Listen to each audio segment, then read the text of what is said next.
Tag. తాజా మాజీ మంత్రి ఈటల రాజేందర్ను ఏ క్షణమైనా అరెస్ట్ చేస్తారనేటువంటి ప్రచారం విస్తృతంగా జరుగుతుంది. వందలాది మంది పోలీసులు ఈటల రాజేంద్ర ఇంటి చుట్టూ కూడా ఉన్నారు. రాజద్రోహం కేసు కింద ఆయన అరెస్ట్ చేస్తారని చెప్పి తెలుస్తోంది. నిజంగానే చట్టంలో రాజద్రోహం కేసు కింద ఒక మాజీ మంత్రిని అరెస్ట్ చేసే పరిస్థితి ఉందా? పైగా ల్యాండ్ ఇష్యూలో, అసైన్ ల్యాండ్ ఇష్యూలో అరెస్ట్ చేసినటువంటి సందర్భాల్లోనే చట్టం ఏం చెప్తోంది? రాజద్రోహం కేసు ఏ చట్టం కింద నమోదు చేసేటువంటి అవకాశం ఉంది? రాజ్యాంగం ఏం చెప్తోంది? ఈటల రాజేంద్ర చుట్టూ అరెస్ట్ అనేటువంటి వ్యవహారం ఎందుకు నడుస్తుంది? నడవడానికి చట్టం కూడా అనుకూలిస్తుందా అనే దాని మీద విశ్లేషణ అందించడానికి ప్రముఖ హైకోర్టు అడ్వకేట్ విజయ్ కుమార్ గారు ప్రస్తుతం లైవ్ లో ఉన్నారు. నమస్తే విజయ్ కుమార్ గారు. So sir, Etela Rajendra issue మొత్తం మొదటి నుంచి కూడా మీరు అబ్జర్వ్ చేస్తూనే ఉంటారు. సో ఇప్పుడు ఆయన అరెస్ట్ చేస్తారేమో, అరెస్ట్ రాజద్రోహం కేసు కింద అని చెప్పి అంటూ ఉన్నారు. రాజద్రోహం కేసు కింద అరెస్ట్ చేయడానికి గల సెక్షన్స్ ఏంటి వెతకండి అని చెప్పి ముఖ్యమంత్రి చెప్పినట్టు కూడా తెలుస్తుంది. సో ఇప్పుడు గవర్నర్ రాజ్యాంగబద్ధంగా గవర్నర్ ఉంటాడు కాబట్టి గవర్నర్ ప్రమాణ స్వీకారం చేయించాడు. ప్రమాణ స్వీకారం సందర్భంగా ఆయన చేసినటువంటి ప్రతిజ్ఞ ఏదైతే ఉందో దానికి విరుద్ధంగా జరిగింది కాబట్టి రాజద్రోహం కేసు కింద కేసు నమోదు చేసే అవకాశం ఉంది, అరెస్ట్ చేసే అవకాశం ఉంది అని అంటున్నారు. అలాంటి వెసులుబాట్లు ఉన్నాయి సార్ చట్టంలో? సార్, ఇప్పుడు స్టేట్ దర్శకుంటే ఏ కేసులైనా ఎవరినైనా ఇంప్లికేట్ చేయవచ్చు, ట్రయల్ కండక్ట్ చేయవచ్చు. But end of the day కోర్టులో వీళ్ళు ఏ విధంగా ప్రూవ్ చేయగలుగుతారు వీళ్ళు మోపినటువంటి నేరం అనేది ప్రశ్నార్థకం. ఇప్పుడు కేవలం ఈరోజు ఉన్నటువంటి వేడి ద్వారా నేను ఏదో కేసు బుక్ చేస్తాను, రాజద్రోహం సెక్షన్ 120 ఐపీసీ కింద 120B నేను చేస్తానంటే, అసలు రాజద్రోహం అనేది ఎప్పుడు పెట్టబడ్డది? 18th సెంచరీలో రాయబడ్డటువంటి Indian penal code. Indian penal కోడ్లో ఇప్పటి వరకు కూడా మనం చెప్పుకోవాలంటే చాలా తక్కువ amendments, almost no amendments to the IPC అని చెప్పుకోవచ్చు. ఏదో 1-2 సెక్షన్లు స్టక్ ఆఫ్ చేయడం తప్ప పెద్ద ఇండియన్ పీనల్ కోడ్కి అమెండ్మెంట్స్ ఇక్కడ జరగల. సో 120 ఏదైతే ఉందో అప్పుడున్నటువంటి బ్రిటిష్ ప్రభుత్వాన్ని కూలదోవడానికి చేసినటువంటి ఉద్యమాల క్రమంలో రాజద్రోహం చేస్తున్నారని చెప్పేసి అప్పుడు పెట్టినటువంటి ఒక సెక్షన్ అది. దాన్ని ఈరోజు స్వతంత్ర భారతదేశంలో కూడా దాన్ని ఇంకా రాజద్రోహం కింద పెడతామని చెప్తే అది ఎంతవరకు అది సమంజసం అనేది అది పాలకులు ఆలోచించాల్సిన విషయం. అని చాలాసార్లు 120B 120 తీసేయాలని చెప్పేసి కూడా చాలా డిబేట్స్ కూడా జరిగాయి. But anyhow still that is there. కాబట్టి మనం వాళ్ళు ఒకవేళ దాన్ని వాడుకుంటే చేయగలిగింది ఏం లేదు. కాకపోతే రాజద్రోహం అంటే ప్రభుత్వాన్ని పడగొట్టడం. అదేనండి, ప్రభుత్వాన్ని పడగొట్టడానికి చేసేటువంటి ఒక కుట్ర ఇక్కడెక్కడ ఉంది? అది లేదు కదా. ఒకవేళ వాళ్ళ ఆ విధంగా అనుకోని నేరం ఆరోపించినప్పటికీ కూడా ఇది మనం ఒక కోర్టుకు పోతే మాత్రం అది ఎటువంటి పరిస్థితిలో అది నిలబడదు. ఇమ్మీడియట్గా బెయిల్ కూడా ఇవ్వడానికి ఆస్కారం ఉంటుందండి. సో ఇప్పుడు ఆయన మీద ఉన్నటువంటి ఆరోపణలు ఏంటంటే ప్రాథమికంగా మెదక్ కలెక్టర్ ఇచ్చినట్టు నివేదిక ప్రకారం 60 ఎకరాలు అసైన్ ల్యాండ్స్ ని ఆక్రమించాడు అనేది. దాని మీద కేసు ఫైల్ చేసే అవకాశం ఉందా? అసైన్డ్ ల్యాండ్స్ సంబంధించి ఒక కేసు ఏదైతే ఉందో అది ఒక సివిల్ కేసు. అది ఏ విధంగా దాన్ని క్రిమినల్కు చేసుకుంటారు అనేది ఒక ప్రశ్న. అయితే నాకైతే తెలియదు. ఇప్పుడు ఈ అసైన్ ల్యాండ్స్ సంబంధించిన వాళ్ళు ఎవరైతే ఉన్నారో దాంట్లో ఎస్సీలు ఎస్టీలు ఏమైనా ఉన్నారా? ఒకవేళ ఎస్సీలు ఎస్టీలు అన్నట్టయితే వాళ్ళ భూమిని కనుక లాక్కున్నట్టయితే ఎస్సీ ఎస్టీ అట్రాసిటీస్ యాక్ట్ కింద కేసు రిజిస్టర్ చేయవచ్చు. ఆ యొక్క క్రిమినల్ కేసు ఫైల్ చేయడానికి అక్కడ ఆస్కారం ఉంది ఎస్సీ ఎస్టీ అట్రాసిటీస్ యాక్ట్ కింద. కేవలము ఏదో కబ్జా తీసుకున్నాడు, నన్ను కబ్జాల నుంచి తీసేసిన అన్నంత మాత్రంలో అక్కడ క్రిమినల్ కేసు చేయడానికి లేదు. ఒకటి ఏంటంటే they can file a trespass. నా పొలం లోపటికి నా భూమి లోపటికి వచ్చేసినాడని చెప్పేసి ట్రెస్పాస్ కింద కూడా క్రిమినల్ కేసు బుక్ చేయడానికి అవకాశం ఉంటుంది. ఒకటి ట్రెస్పాస్ కింద, తర్వాత రెండోది ఎస్సీ ఎస్టీ అట్రాసిటీస్ కింద. అంటే ఒకవేళ ఎవరైనా ఎస్సీ ఎస్టీలు ఎవరైనా ఉన్నట్టయితే అట్లా క్రిమినల్ కేసులు రిజిస్టర్ చేయడానికి అవకాశం ఉంటుందండి. సో సో మీరు అన్నట్టు ఇది సివిల్ కేసు కదా, సివిల్ కేసులో గవర్నమెంట్ ఇన్వాల్వ్ అయ్యే అవకాశం ఉంది. ఎందుకంటే ఇప్పుడు ఇదంతా విచారణ జరుగుతుంది. ఈ విచారణలోనేమో మెదక్ కలెక్టర్ 60 ఎకరాలు ఆక్రమించేశాడని అంటున్నారు. పైగా అక్కడ బోర్డు కూడా పెట్టేశారు, ప్రభుత్వానికి సంబంధించినటువంటి ల్యాండ్ ఇది ఆక్రమించారని చెప్పేసి. ఈ ఆక్రమణల క్రమంలో ఆ కేసు పెట్టడానికి లేదా కేవలం అది సివిల్ కేసు కింద రావాల్సిందేనా? సార్ ఇప్పుడు సివిల్ కేసు సంబంధించి ఇప్పుడు ఎన్నో ఈ రాష్ట్రంలో ల్యాండ్ ఏదైతే పూర్స్కి అలాట్ చేసినారో అసైన్డ్ ల్యాండ్స్ ఏవైతే ఉన్నాయో అవన్నీ చాలా వరకు అన్యక్రాంతం జరిగినాయి. ఒకవేళ అసైన్డ్ ల్యాండ్స్ యాక్ట్కైనా పోతే ప్రభుత్వం గతంలో కూడా ఒక వెసులుబాటు ఇచ్చింది. ఎవరు కొనడానికి వీల్లేదు, ఒకవేళ కొంటే ఆ ట్రాన్సాక్షన్ చెల్లదు. అబినిషో ఏ ట్రాన్సాక్షన్ కూడా అసైన్డ్ ల్యాండ్ ఒకవేళ కొన్నట్టయితే వాళ్ళ సెయిల్డ్ జరిగినా జరగకపోయినా అది చెల్లదు అని చెప్పింది. అలాగే ఒక కట్ ఆఫ్ డేట్ పెట్టేసేసి ఆ కట్ ఆఫ్ డేట్ లోపల కనుక ఒకవేళ కొన్నట్టయితే ఆ కొన్నవాడు కూడా ఒకవేళ పేద రైతు అంటే ఆయనకు వేరే ఆల్టర్నేటివ్ భూమి ఏది లేకుండా ఆయన కూడా ఒక పేదవాడే ఏదో కష్టపడి కొనుక్కున్నాడు డబ్బులు పెట్టి అని అంటే అప్పుడు అతనికి మళ్ళీ ల్యాండ్ రీఅసైన్మెంట్ చేయొచ్చు అని కూడా ఒక సర్క్యులర్ పాస్ చేసుకున్నాం. సో దాని ప్రకారంగా పోయినట్టయితే ల్యాండ్ లేనటువంటి ఒక నిరుపేద ఆ ల్యాండ్ని కొన్నట్టయితే అతనికి మళ్ళీ రీఅసైన్ చేయవచ్చు. అది ఒకటి. నెంబర్ 2, గవర్నమెంట్ కూడా అసైన్ చేసినటువంటి ల్యాండ్ను వెనక్కి తీసుకోవచ్చు. ఎప్పుడు తీసుకోవచ్చు? వాళ్ళు దాన్ని కల్టివేట్ చేస్తలేనప్పుడు, లేదా వాళ్ళు చెప్పినటువంటి నిర్దేశించినటువంటి కండిషన్స్ ఫుల్ఫిల్ చేయకపోతే దాన్ని గవర్నమెంట్ కూడా రిటర్న్ తీసుకోవచ్చు. నెంబర్ 2, గవర్నమెంట్ ఒకవేళ కావాలిస్తే వాళ్ళకి అవసరానికి కూడా మళ్ళీ దాన్ని ఆ అసైన్ ల్యాండ్స్ ఏది ఉందో దాన్ని కూడా క్యాన్సిల్ చేసి మళ్ళీ తీసుకోవచ్చు. అటువంటి క్రమంలో చాలా దగ్గర గవర్నమెంటే దాన్ని మళ్ళీ వాపసు వెనక్కి తీసుకొని వాళ్ళకి అవసరమైతే కొన్ని దగ్గర కాంపెన్సేషన్ కూడా ఇచ్చి మళ్ళీ దాన్ని ఇండస్ట్రీస్కి అలాట్ చేయడం జరిగింది. మన దగ్గర ఉన్నటువంటి ఇండస్ట్రియల్ ఇన్ఫ్రాస్ట్రక్చర్ ఏదైతుందో వాళ్ళకి అలాట్ చేస్తే వాళ్ళు స్మాల్ స్కేల్ ఇండస్ట్రియలిస్టులకు వీళ్ళకు 2 ఎకరాలు 3 ఎకరాల చొప్పున గవర్నమెంట్ రేట్ ఫిక్స్ చేసేసి దాని ప్రకారంగా వాళ్ళ దగ్గర డబ్బులు తీసుకొని మళ్ళీ అలాట్మెంట్ చేయడం జరిగింది. ఆ విధంగా మళ్ళీ గవర్నమెంట్ కూడా వెనక్కి తీసుకోవడానికి అవకాశం ఉంది. కానీ ఈ కేసులో సంబంధించి ఒకవేళ ఎవరైనా ఎవరి భూమినైనా లాక్కున్నట్టయితే బలవంతంగా లాక్కున్నట్టయితే దాంట్లో 2 కేసులు. ఒకటి క్రిమినల్ ట్రెస్పాస్ పెట్టుకోవాలా, లేదా సివిల్ కేసు వేసుకోవాలా. నాకు ప్రభుత్వం ఈ విధంగా భూమి ఇచ్చింది, ఆ భూమిని నాకు తీసుకున్నాడు కాబట్టి నాకు ఇప్పిమని ఇవ్వచ్చు, లేదా రెవెన్యూ ఆఫీసర్స్ కూడా అప్లికేషన్స్ పెట్టుకోవచ్చు.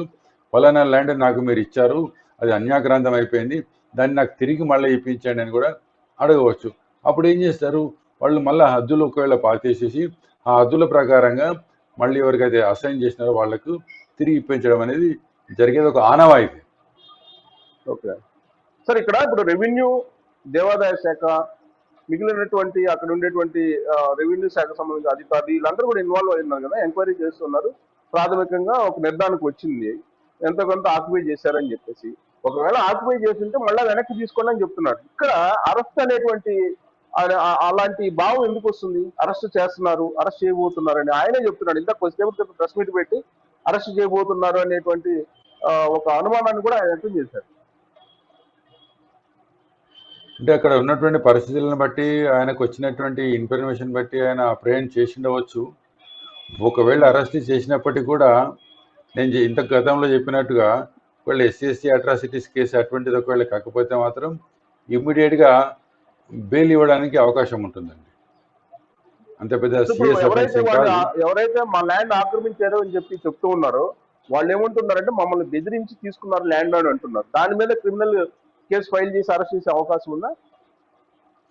దాని కిందనే చేయాలి వాళ్ళు. ఇప్పుడు నేను చెప్పేదంటే ఒకవేళ బాధితులు కనుక కంప్లైంట్ ఇచ్చేసేసి దాంట్లో SCలు STలు కనుక ఉన్నట్టయితే వాళ్ళ ద్వారా ఈ విధంగా చేసుకోవడానికి అవకాశం ఉంటుంది.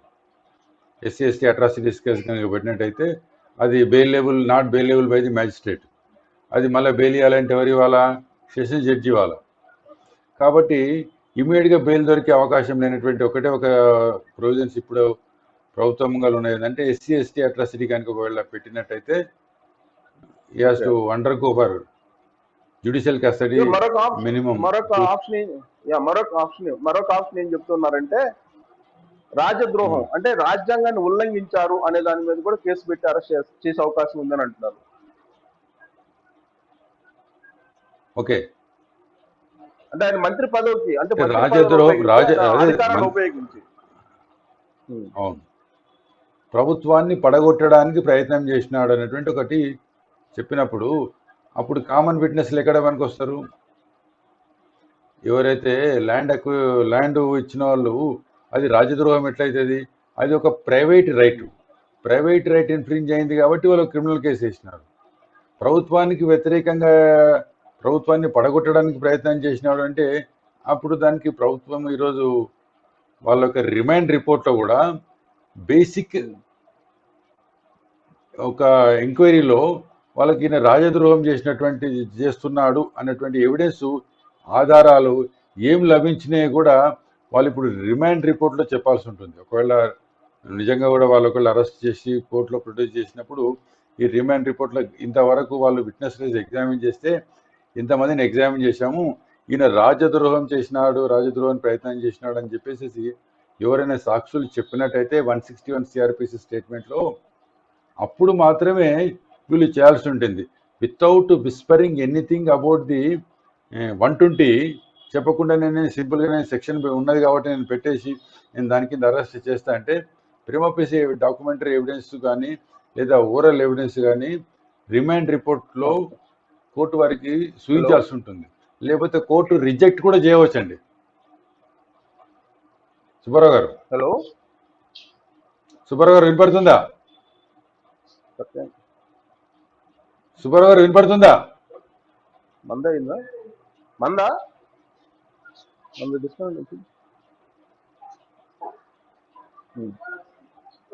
సార్ విజయ్ కుమార్ గారు, ఇప్పుడు ఇక్కడ వాళ్ళు పాయింట్ చెప్తుంది ఏంటంటే మంత్రిగా ఉన్నాడు కాబట్టి ఆ మంత్రిగా ఉన్న అధికారాన్ని ఉపయోగించి వాళ్ళ దగ్గర నుంచి ల్యాండ్స్ లాక్కున్నారు అనేటువంటి క్లాస్ చెప్తున్నాడు. అంటే ఇక్కడ ప్రభుత్వాన్ని పడగొట్టేటువంటి ప్రయత్నం చేస్తేనే రాజద్రోహం కింద వస్తుందని మీరు చెప్తున్నారు. కానీ వాళ్ళు ఏమంటారు, అధికారం ఉపయోగించి మంత్రి పదవి అధికారాన్ని ఉపయోగించి మా దగ్గర నుంచి భూములు లాక్కున్నాడు అన్నాడు. అది రాజద్రోహం కింద వస్తుందా? అంటే ప్రభుత్వాన్ని పడగొట్టడం అనేది ఒక క్లాజ్ ఉందని మీరు చెప్తున్నారు, అది కాకుండా ఇది వస్తుందా? అది మిస్యూజ్ ఆఫ్ అఫీషియల్ పొజిషన్, అది టోటలీ డిఫరెంట్ అండి. It's a different section. Okay, అధికారంగా ఉన్నటువంటి దాన్ని దుర్వినియోగం పరుచుకొని దాన్ని మిస్యూజ్ చేయడం అనేది it's a totally different section. అది అధికార దుర్వినియోగం కింద అది ఉంటుంది తప్ప దాన్ని రాజద్రోహం కింద ఎట్లా తీసుకొస్తారు? దాన్ని అట్లా తీసుకురావడానికి అయితే వీల్లేదు మరి. ఓకే, సో ఇది ట్రెస్ పాస్ అంటే ఏంటి సార్? అది ఎలా దాన్ని నమోదు చేస్తారు? కేసు ఏ బేస్ మీద చేస్తారు? ట్రెస్ పాస్ అంటే ఫర్ ఎగ్జాంపుల్ మీ ఛాంబర్స్ ఉన్నాయి, మీ ఛాంబర్లోకి నేను వస్తున్నప్పుడు నేను వితౌట్ పర్మిషన్ నేను రావడానికి వీల్లేదు. మీరు వద్దని చెప్పింది వారించినప్పటికీ కూడా, మీరు లోపలికి రావద్దని నేను వారించినప్పటికీ కూడా ఒక ఇద్దరు కానీ ముగ్గురు కానీ బలవంతంగా చొచ్చుకొని వచ్చేసి అక్కడ తిష్ట వేసుకొని కూర్చున్నారు అనుకోండి, దాన్ని ట్రెస్ పాస్ అంటారు, క్రిమినల్ ట్రెస్ పాస్ అంటారు. అదేవిధంగా ఎవరిదైనా ల్యాండ్ని బలవంతంగా ఆక్యుపై చేసినట్టయితే దాన్ని ఏమంటారు? ల్యాండ్ గ్రాబింగ్ అంటారు. You will be called as a land grabber. అంటే though you do not have any ownership, నీకు ఆ యజమాన్య హక్కు ఎటువంటి లేనప్పటికీ కూడా ఆ యజమాన్య యొక్క అనుమతి లేకుండా ఆ ప్రాపర్టీని, ఆ భూమిని నువ్వు ఆక్రమించుకున్నట్టయితే will called as a land grabber. Land grabber కింద ఆయన మీద కేసు పెట్టడానికి అవకాశం ఉంటుంది. అయితే ఇంకోటి కూడా ఏంటంటే ల్యాండ్ గ్రాబింగ్లో ఒకవేళ ఎవరిదైనా ల్యాండ్ ఎవరైనా అక్యుపైర్ చేస్తే ఆ గ్రాబ్ చేసేటువంటి పీరియడ్కు అతనికి కాంపెన్సేషన్ కూడా ఇవ్వాల్సి ఉంటుందండి. ఈవెన్ ల్యాండ్ గ్రాబింగ్ యాక్ట్ కూడా అదే చెప్తా ఉంది. వాళ్ళ భూమిని లాక్కుంటే ఇప్పుడు ఇది ప్యూర్ గా భూమికి సంబంధించిన ఇష్యూ. దీంట్లో ల్యాండ్ రెవెన్యూ వాళ్ళు వచ్చారంటే అర్థం ఉంది, దాన్ని ఎంక్వైరీ చేస్తున్నారు, సర్వే నెంబర్లు హద్దులు అవన్నీ చూస్తున్నారు. బట్ విజిలెన్స్ అండ్ ఏసీబీ రెండు కూడా ఎంటర్ అయినాయి కదా, ఏ కోణం నుంచి వాళ్ళు ఎంటర్ అయినట్టు అనుకోవాలి? అంటే ముఖ్యమంత్రి గారికి వచ్చినటువంటి కంప్లైంట్లో తన సహచరుని మీద ఒక కంప్లైంట్ వచ్చింది కాబట్టి విజిలెన్స్ సెల్ అనేది ముఖ్యమంత్రికి డైరెక్ట్గా ఉన్నటువంటి ఒక విభాగం. అది ఆ విజిలెన్స్ సెల్ ఏదైతే ఉంటుందో డిఐజీకి కానీ ఐజీ కానీ ఎవరికి కూడా వాళ్ళు ఆన్సరబుల్ కాదు. వాళ్ళు డైరెక్ట్ ముఖ్యమంత్రికే ఉంటారు అనమాట ఆన్సరబుల్.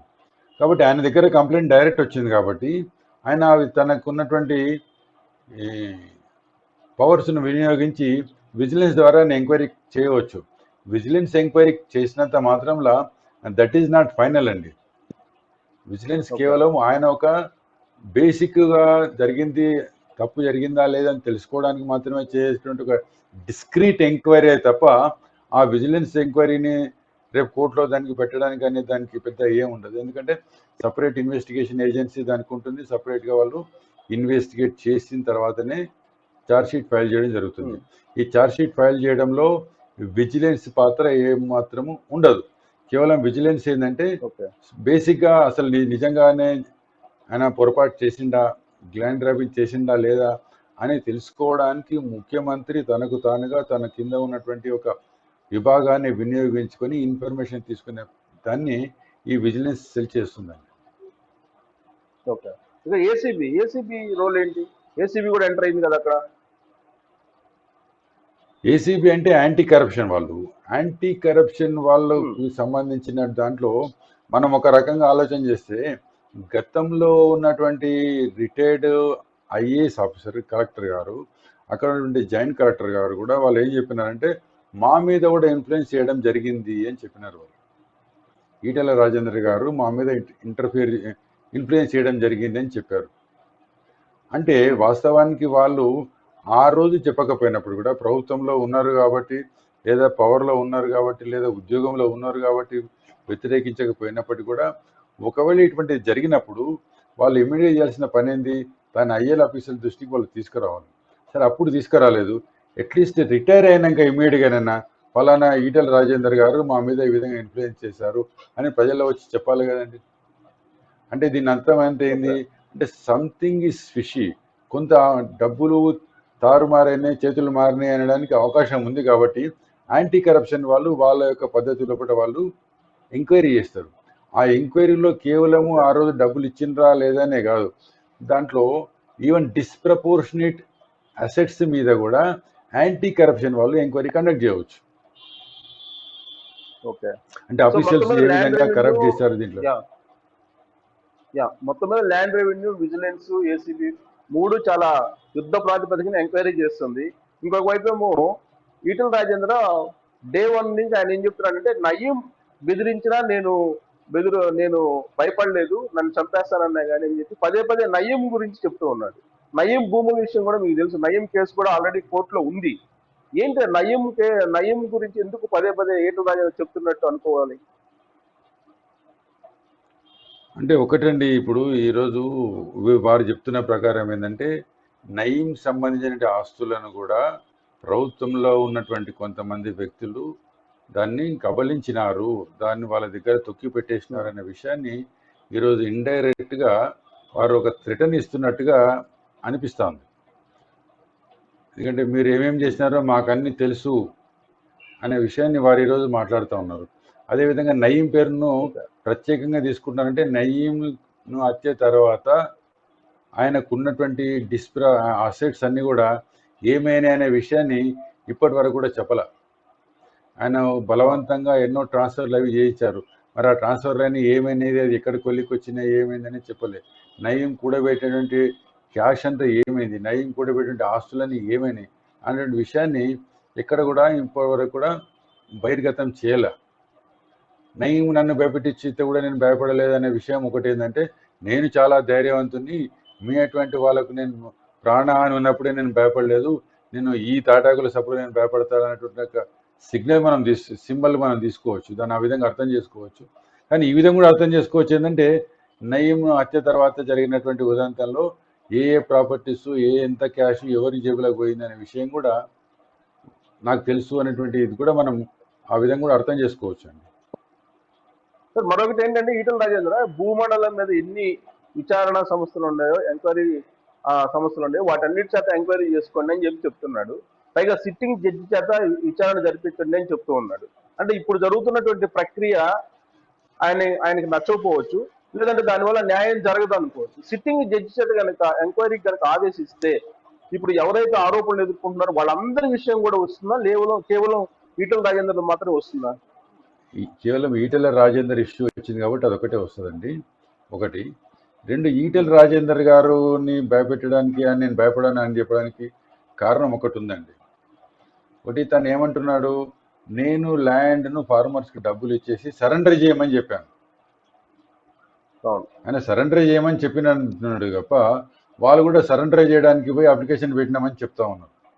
సో వాళ్ళు సరెండర్ చేయడానికి అప్లికేషన్ వాళ్ళు ఆల్రెడీ పెట్టినట్టయితే ఒకవేళ ఒక ల్యాండ్ అసైన్ చేసిన వాడు నాకు ఈ భూమి వద్దు అని చెప్పేసి వాడే సరెండర్ చేసినట్టు ఒకవేళ అనుకున్నట్టయితే మళ్ళీ వాడు నా భూమిలోకి ట్రెస్పాస్ చేసిన ఏ విధంగా వస్తాడండి? నాకు ఈ భూమి అక్కర్లేదు, నేను ప్రభుత్వానికి హ్యాండ్ ఓవర్ చేసేస్తున్నా అని చెప్పేసి వాడు డిక్లరేషన్ ఇచ్చి పెట్టేసిన తర్వాత హూ ఈజ్ ఈ to give the complaint? One locus land ఏంది? ప్రభుత్వం నాకు ఇచ్చింది, నాకు ఇది వద్దని చెప్పేసి ఆయన వాపస్ ఇచ్చేసిన తర్వాత ఆ కంప్లైనెంట్ ఆయన ఏ విధంగా విక్టిమ్ అవుతారు అనేది కూడా ఇక్కడ ఒక ప్రశ్న. అంటే పూర్తి పూర్వాపరాలు కూడా ఈటల రాజేందర్ ఏమంటున్నాడంటే అసైన్ ల్యాండ్స్, ఆక్రమించిన ల్యాండ్స్ వీటన్నిటి మీద కూడా ఎంక్వైరీ అయింది, ఇది ఒక్కటే కాదు కదా అని అంటూ ఉన్నాడు.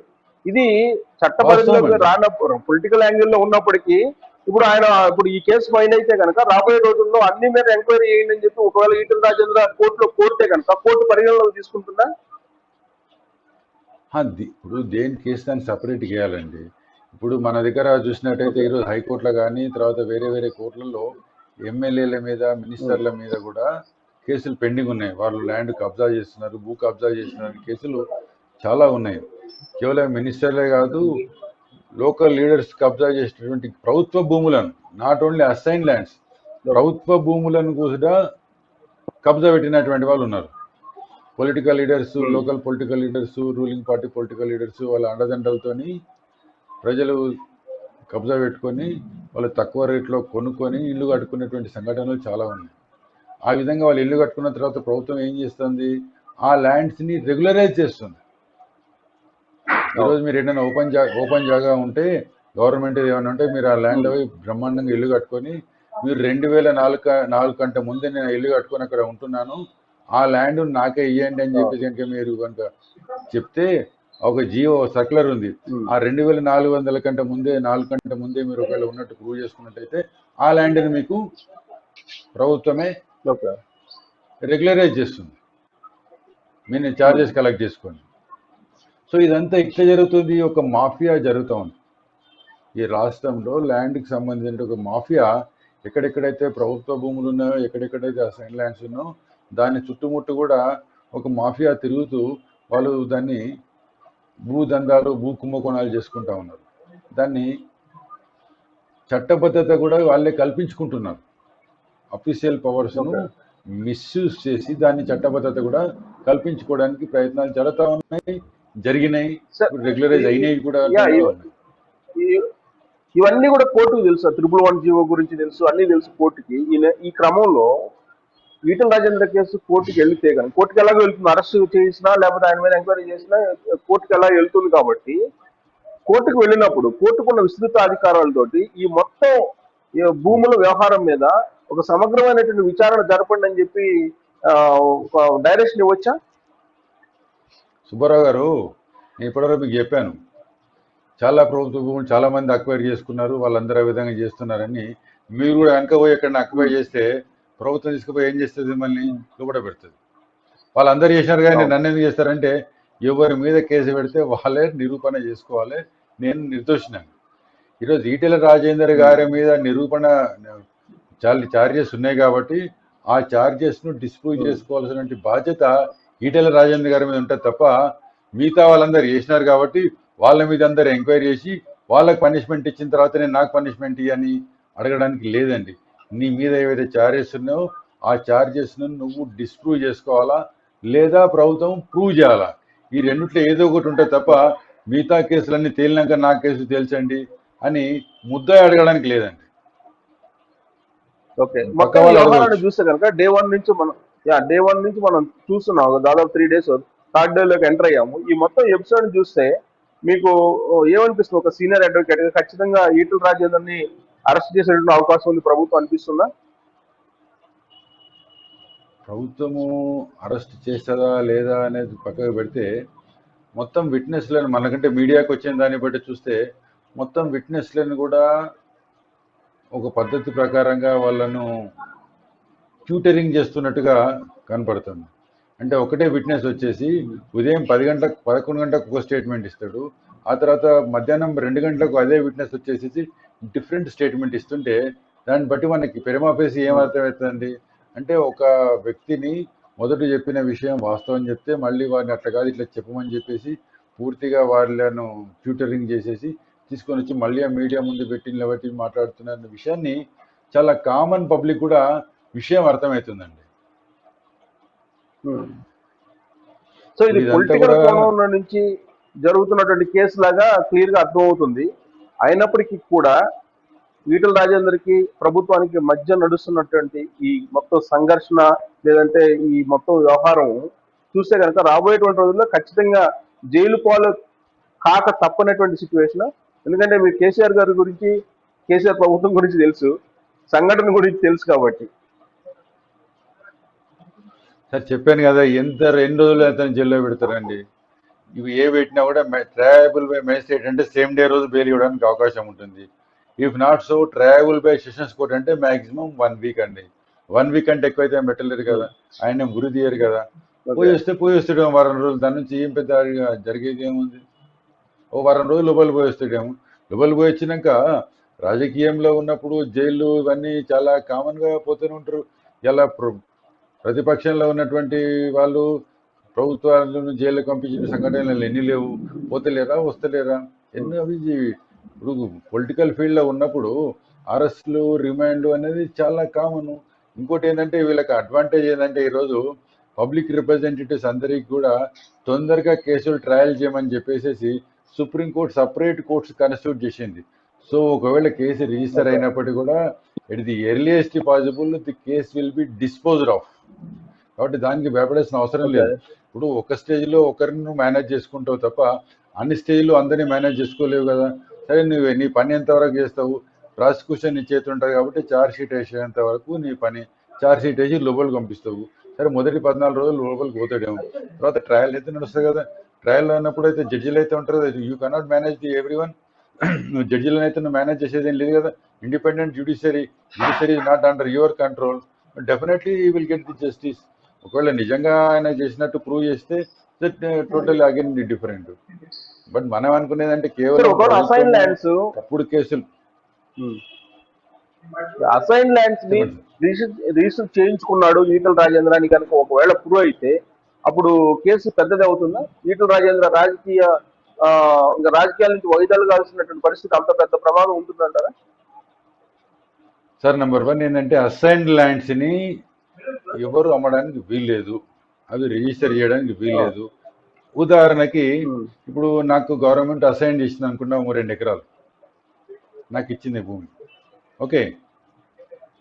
పానీళ్ళలో అన్నిట్లలో నా పేరు వస్తుంది, అవునా? మీరు సుబ్బారావు గారు మీరు వచ్చి సార్ నేను ఒక 2 ఎకరాలు కొన్నా అంటే నేను అమ్ముతా కొనుక్కోండి సార్ నాదే ల్యాండ్ అని నేను చెప్తాను. మీరు పానీళ్ళలో పేర్లు అవన్నీ చూసేసి తీసేసుకుంటారు without verifying whether I acquired the land by అసైన్మెంటా కాదని కూడా తెలియదు. నేను డిక్లరేషన్ ఇస్తాను ఏమని, this is not an assign land. Assign land అని డిక్లరేషన్ నేను ఇచ్చి నీకు సేల్ డీడ్ చేస్తే హూ ఇస్ రెస్పాన్సిబుల్? ఒకవేళ మీరు తెలిసి కొంటే నేరం, అది అసైన్ ల్యాండ్ అని తెలిసి కొంటే నేరం. కానీ అసైన్ ల్యాండ్ అని వాడు అసైన్ ల్యాండ్ను ఇది అసైన్ ల్యాండ్ కాదు అని వాడు సేల్ డీడ్ కనుక ఎగ్జిక్యూట్ చేసినట్టయితే సేల్ డీడ్ చేసినోడు కూడా రాంగ్ డిక్లరేషన్ ఇచ్చినందుకు వాడు కూడా లోపలికి పోవాల్సిందే కదా. Is also liable to prosecution కదా. కాకపోతే ఈ కేసులో మాత్రం డైరెక్ట్ గా రాజేందర్ గారు మా మీడియాలో వచ్చిన మాటలను బట్టి అది అసైన్ ల్యాండ్ అని నాకు తెలుసు, అసైన్ ల్యాండ్ ఏం చేయాలని నేను ముఖ్యమంత్రి గారితో తర్వాత రెవెన్యూ డిపార్ట్మెంట్ వాళ్ళతో కూడా మాట్లాడితే మీరు సరెండర్ చేయించండి, మీరు సరెండర్ కనుక చేయించినట్టయితే ఆ ల్యాండ్ని మిమ్మల్ని ఇండస్ట్రీస్కి అలాట్ చేసినట్టుగా కావాలిస్తే మళ్ళీ మీకు గవర్నమెంట్ రేట్ ప్రకారంగా మీకు అలాట్ చేస్తామని చెప్పినారు అని ఆయన చెప్తా ఉన్నాడు. కానీ కలెక్టర్, రిటైర్డ్ కలెక్టర్ కానీ రిటైర్డ్ జాయింట్ కలెక్టర్ కానీ వాళ్ళు డిఫరెంట్గా మాట్లాడుతూ ఉన్నారు. ఈరోజు వాళ్ళు డిఫరెంట్గా మాట్లాడుతున్న దాన్ని కూడా ఒక ప్రభుత్వ ఉద్యోగి, ఒక ఐఏఎస్ ఆఫీసరు, ఒక బాధ్యత గలటువంటి వ్యక్తి ఈరోజు ఏ విధంగా మాట్లాడతారనేది ఒక ప్రశ్న. నువ్వు ఒకవేళ నిజంగా బాధ్యతాయుత గల ఓకే. వ్యక్తి అయితే ఇమీడియట్ రిటైర్మెంట్ రోజు నువ్వు మాట్లాడాల్సింది. ఫలానా ఈటెల రాజేందర్ గారు ఈ విధంగా నన్ను మభ్యపెట్టడానికి ప్రయత్నం చేసినారు, లేదా నన్ను ఇన్ఫ్లుయెన్స్ చేయడానికి ప్రయత్నం చేసినారు అని ఒక ఉత్తరాన్ని మీరు ముఖ్యమంత్రి గారికి ఇవ్వాల్సి ఉంటుంది కదా. సో అటువంటి వాళ్ళు ఇచ్చేటువంటి స్టేట్మెంట్ని రేపు కోర్టు ఎంతవరకు పరిగణనలోకి తీసుకుంటుంది అనేది కూడా it's the question mark again. I'm not so court దాకా వస్తే ఎలాగూ ఆ, అక్కడ అన్ని పరిశీలిస్తారు. బట్ ఇప్పుడు ఈటల రాజేందర్ ఏమంటారంటే సిట్టింగ్ జడ్జి చేత వేయించండి ఎంక్వైరీ అని అడుగుతున్నాడు. ఆ దాంట్లో ఏం కనిపిస్తుంది? సిట్టింగ్ జడ్జి చేత ఎంక్వైరీ అనేది ఆయన ఎందుకు డిమాండ్ సార్ ఆయన చేస్తున్నట్టు? ఆయన ఆయన ఆయన కోరినంత మాత్రంలో ఆయన కోరికలు తీర్చడానికి ఇక్కడ ప్రభుత్వం సిద్ధంగా లేదండి. నువ్వు అడుగుతావు, నువ్వు సిట్టింగ్ జడ్జిని అడుగుతావు, సిట్టింగ్ హైకోర్టు జడ్జిని అడుగుతావు, సిట్టింగ్ సుప్రీంకోర్టు జడ్జిని కూడా అడుగుతావు. నువ్వు వాడు ముద్దే అడిగినంత మాత్రంలో జడ్జిలను కోర్టును అపాయింట్ చేయాల్సిన పరిస్థితి లేదు కదా.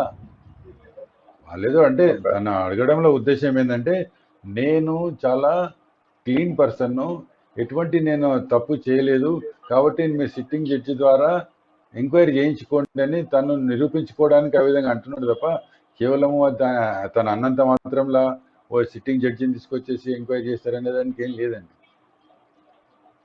సో కేసు పెట్టినప్పటికీ కూడా అది బెయిలబుల్ కేసే ఉంటుంది తప్పితే నాన్ బెయిలబుల్ ఉండదంటారా ఈ ఇష్యూలో? నేను బెయిలబుల్ అనట్లేదండి. బెయిలబుల్ అంటే 7 years ఇంప్రిజన్మెంట్ లోపల ఉన్నటువంటి కేసులన్నీ కూడా మ్యాజిస్ట్రేట్ దగ్గర వస్తాయి. కాబట్టి మ్యాజిస్ట్రేట్ దగ్గర వచ్చినట్టు మ్యాజిస్ట్రేట్ ఇవన్నీ చూసిన తర్వాత పొలిటికల్లీ మోటివేటెడ్ అని చెప్పేసి ఆ ముద్దాయి తరఫునటువంటి అక్యూజ్డ్ తరఫునటువంటి అడ్వకేట్ రేపు వాదిస్తే బెయిల్ ఇవ్వడానికి అవకాశం ఉంటుంది. ఎందుకంటే is not going to abscond from the jurisdiction because is out of the power, ఈ కెనాట్ ఇన్ఫ్లుయెన్స్ ది విట్నెసెస్. కాబట్టి రేపు కోర్టు బెయిల్ కూడా ఇవ్వడానికి అవకాశం ఉంటుంది. బట్ ఓన్లీ థింగ్ నేనేం చెప్తున్నా అంటే ఒకవేళ సార్ మీ దృష్టిలో ఈ కేసు పెద్దది అని అంటారా, లేదంటే ఇదంతా రాజకీయంగా నడుస్తున్నది కాబట్టి పెద్దగా సీరియస్ తీసుకోవాల్సిన అవసరం లేదంటారా? కోర్టు ముంగల వీళ్ళు రిమాండ్ రిపోర్టుతో పాటుగా ఎటువంటి ఎవిడెన్సెస్ పెడతారనేది చాలా ఇంపార్టెంట్ అండి. ఇప్పుడు మనం కేవలం డిస్కస్ చేసిన తర్వాత సరిపోదు కదా. రేపు రిమాండ్ చేస్తే ఒకవేళ ఆ రిమాండ్ రిపోర్ట్లో ఎటువంటి సాక్ష్యాధారాలను వారు కోర్టు ముందు పెడుతున్నారు, ఒకవేళ ఈ ముద్దాయిని కనుక ఇమ్మీడియట్గా రిలీజ్ చేస్తే విట్నెసెస్కు థ్రెట్ ఉంటుంది, విట్నెస్ని ఇన్ఫ్లుయెన్స్ చేస్తాడు అని కనుక ఒకవేళ ప్రాసిక్యూషన్ వాళ్ళు కనుక గట్టిగా చెప్పినట్టయితే, ఆధారాలతో సహా చూపించినట్టయితే అప్పుడు మాత్రమే వారికి బెయిల్ ఇవ్వకుండా ఉండడం జరుగుతుంది. బెయిల్ ఇవ్వకుండా ఉండడం అంటే ఆ తర్వాత నెక్స్ట్ ఇంకోటి ఏంటంటే సెషన్స్ కోర్టు కనుక trial by sessions court offences కనుక పెట్టారనుకుందాం జెర్సీపట్టి, అటువంటి కేసులో కూడా ఆయన ఇమీడియట్గా బెయిల్ దొరకదండి. It will take some time. So ఒకవేళ ఈ విధంగా కానీ ఆ విధంగా కానీ చేసినప్పుడు మాత్రమే బెయిల్ రాకుండా ఉంటుంది. అదర్వైజ్ రెగ్యులర్గా బెయిల్ ఇవ్వడానికి కూడా అవకాశం ఉంటుంది if it is triable by a magistrate అయితే. Right, thank you very much విశ్లేషణ అందించినందుకు. ఈటెల రాజేంద్ర తాజా మాజీ మంత్రి, ఆయన మీద కేసు ఫైల్ చేయడానికి తెలంగాణ ప్రభుత్వం సిద్ధమవుతోంది. సో ఈ క్రమంలో అది కేసు నిలబడుతుందా లేదా అనేది చూడాల్సి ఉంది. అసలు ఏ సెక్షన్ ప్రకారం పెడతారు, ఈటెల రాజేందర్ని అరెస్ట్ చేసి ఏం సాధిస్తారు రాజకీయంగా, లేదంటే చట్టపరంగా ఏమవుతుంది అనేది చూడాలి. Thank you very much.